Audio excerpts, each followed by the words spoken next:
जोहार। मैं फैज़ अनवर, आप देख रहे हैं जोहार हज़ारीबाग। आज मैं आया हूँ हज़ारीबाग के यक्षमा केंद्र में, यानी ट्यूबरक्लोसिस डिपार्टमेंट। अभी पूरे हजारीबाग ज़िले में 58 means 58 health and wellness centre हैं। उस क्षेत्र में हम लोग भ्रमण करते हैं। जो आईपी पेशेंट, जो इंडेक्स पेशेंट है, जो टीबी केस, जिसको टीबी डिटेक्ट हो गया है, गाँव ब्लॉक में जो भी टीबी पेशेंट्स हैं उन लोगों को ये टीपीटी खिलाने का जिम्मेवारी हमारी होती है। हमारा लक्ष्य ये है कि जितनी भी टीबी सर्विसेज है वो हमको सीएचओ लेवल तक ले जाना है। पेशेंट का मॉनिटरिंग जो है उनके ग्रॉस रूट लेवल पे हम लोग कर सकते हैं। वहाँ की ये संभावना है कि ये टीबी हो सकती है, तो ये सहिया लेवल से सबसे जो नज़दीकी सेंटर हमारा दवाई वितरण के जगह में रहते हैं। हम टीबी के दवाई बांटते हैं। जोहार। मैं फैज़ अनवर, आप देख रहे हैं जोहार हज़ारीबाग।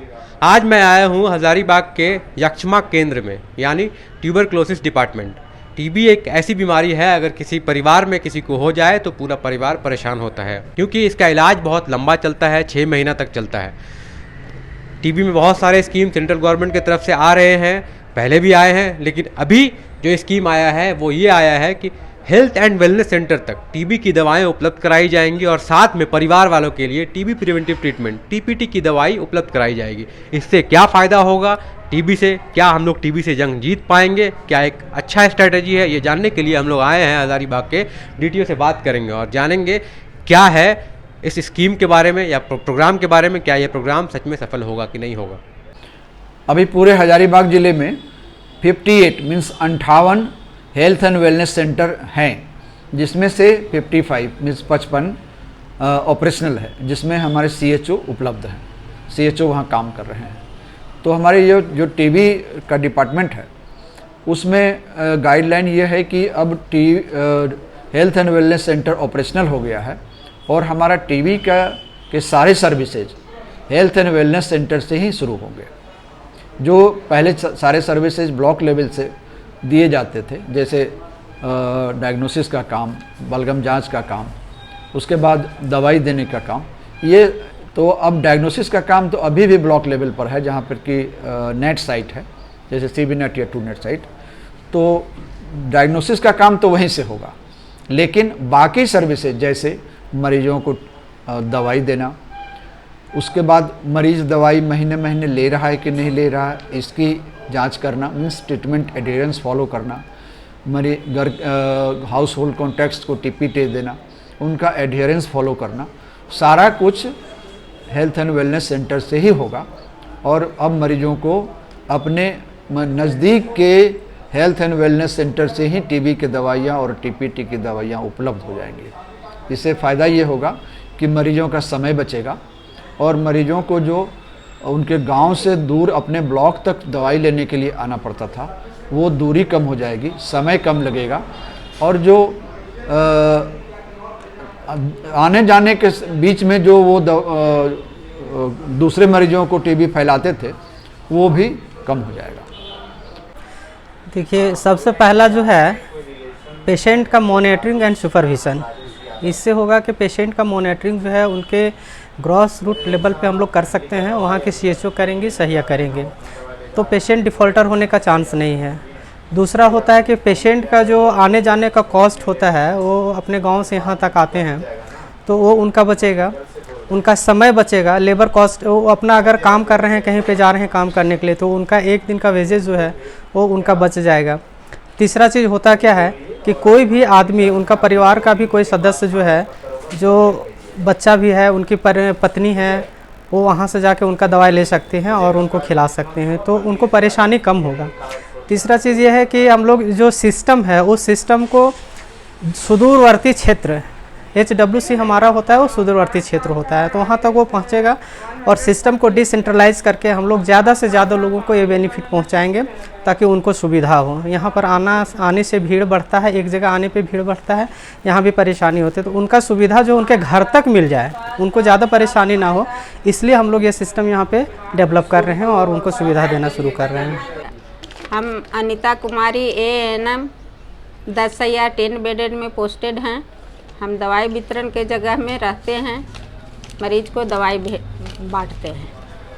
क्या फ़ायदा होगा जब दवाई मरीज को घर तक पहुंचेगा, उसके नज़दीकी स्वास्थ्य केंद्र तक पहुंचेगा? उसको मरीज को फ़ायदा होगा कि आने जाने का कॉस्ट बचेगा, परेशानी ये धूपा में परेशानी से बचेगा, घर का नज़दीक दवाई मिलेगा, तो उससे अच्छा और क्या चीज़ है। फ़ायदा पहला इस मामले में होगा कि एक्चुअली डायग्नोसिस की प्रक्रिया जो शुरू होती है वो उसी लेवल से शुरू होती है। वहाँ से सहिया के मार्फत पेशेंट को वहाँ से पेशेंट को पकड़ा जाता है कि ये लंबी खांसी से ये ग्रसित है, जिससे या ये संभावना है कि ये टीबी हो सकती है। तो ये सहिया लेवल से सबसे जो नज़दीकी सेंटर हमारा CHO पड़ता है, जहाँ से सलाह लेकर के वो हमारे पास नेट साइट में वो आ सकती है।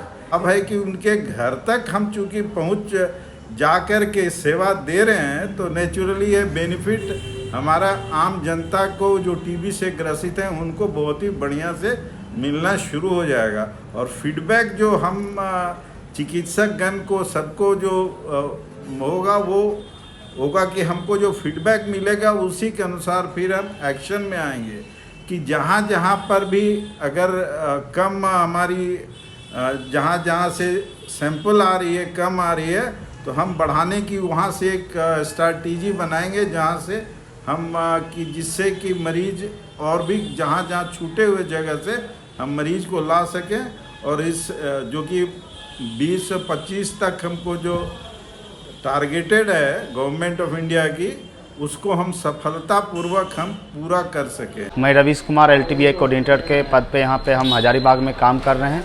जो मेरा एरिया है सदर है और बड़ी बरकट्ठा चौपारण ट्यू इचाक ट्यू है और उसके अंदर में एक कटकम सांडी भी है। उस क्षेत्र में हम लोग भ्रमण करते हैं। जो IP पेशेंट, जो इंडेक्स पेशेंट है, जो TB केस, जिसको TB डिटेक्ट हो गया है, TB पॉजिटिव हो गया है, उस घर पे जाके तो हम जो है उस पेशेंट के पास घर पे जाते हैं। जो पेशेंट TB से ग्रसित है, TB पॉजिटिव आ गया है, डिटेक्ट हो गया है, उसके घर पे हम लोग जाके विजिट करते हैं ताकि उनको फैमिली मेम्बर, ये जो बीमारी है TB एक दूसरे से फैलता है, यानी कि छींकने खांसने से, यानी कि हवा के जरिए फैलता है। तो हो सकता है कि उसके घर में जो भी मेंबरशिप हैं रह रहे हैं उनको भी इस तरह का इन्फेक्शन होने के चांस रहेगा।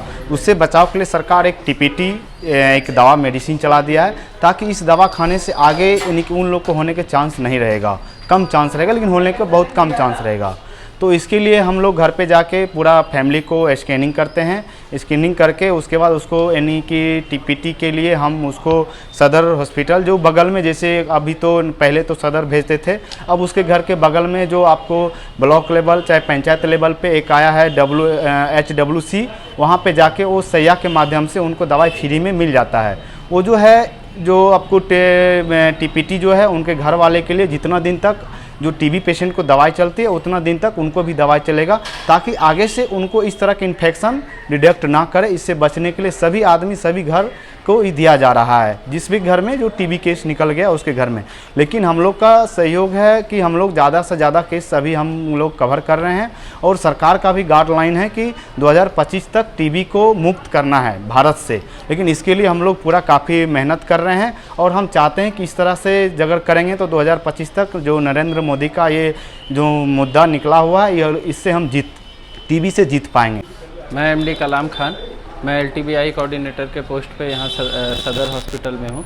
और जो भी TB पेशेंट सदर ब्लॉक में, टाटी झरिया और विष्णुगढ़ ब्लॉक में, बड़का गांव ब्लॉक में जो भी TB पेशेंट्स हैं उन लोगों को ये TPT खिलाने का जिम्मेवारी हमारी होती है। उन लोगों को जाकर काउंसलिंग किया जाता है, उन्हें बताया जाता है कि TPT क्यों खाना है, कब तक खाना है, और उनका हिस्ट्री लिया जाता है। और आगे पूरा 6 महीने के ट्रीटमेंट में उन लोगों का कंप्लीट देखभाल किया जाता है कि वो पेशेंट पूरी तरह से ठीक हो। क्योंकि TB पेशेंट बहुत सारे ऐसे होते हैं जो कि जिनका अवेयरनेस की कमी होती है, तो उनको ऐसा काउंसलिंग करके उनको अवेयर किया जाता है कि दवा वो ले, इसकी जिम्मेवारी उन लोगों को दिया जाता है और ये हम लोग उसको सुनिश्चित करते हैं। मेरा नाम टीपू सुल्तान है। मैं डिस्ट्रिक्ट प्रोग्राम कोऑर्डिनेटर हूँ, डिस्ट्रिक्ट ट्यूबरक्लोसिस डिपार्टमेंट हजारीबाग। हमारा लक्ष्य ये है कि जितनी भी TB सर्विसेज है वो हमको CHO लेवल तक ले जाना है। इसका ये मतलब है कि जितने भी हेल्थ एंड वेलनेस सेंटर्स है वहाँ पे हम लोग को टीबी मरीजों को सारी सुविधाएं मुहैया करानी है, जैसे उनकी दवा, स्पूटम कलेक्शन के लिए कंटेनर, और इस डायरेक्शन में हम लोग काम भी कर रहे हैं। सारे CHOs को हम लोगों ने ट्रेनिंग भी दे दिया है कि मरीजों को कैसे सुविधाएं उपलब्ध करानी है, उनको दवाइयाँ कैसे देनी है, उनके जांच के लिए उनका स्पूटम कैसे करना है, कलेक्ट कैसे करना है। तो ये सारे चीज़ें हम लोगों ने CHO को बहुत क्लियरली बोल दिया है कि अब मरीजों को इससे फ़ायदा ये होगा। एक उदाहरण के तौर पे मैं बताना चाहूँगा, कोई मरीज़ अगर कटकम सांडी का है या पबरा का है या कोई दूर दराज इलाके का है, तो पहले क्या होता था कि उसको इलाज के लिए अपना सैंपल देने के लिए या दवाइयाँ लेने के लिए उसको सदर अस्पताल आना पड़ता था, लेकिन अब ऐसा नहीं होगा। अब उनके नियर बाय जो भी हेल्थ एंड वेलनेस सेंटर्स रहेगा वहाँ से वो लोग डायरेक्टली अपनी दवाइयाँ ले सकते हैं।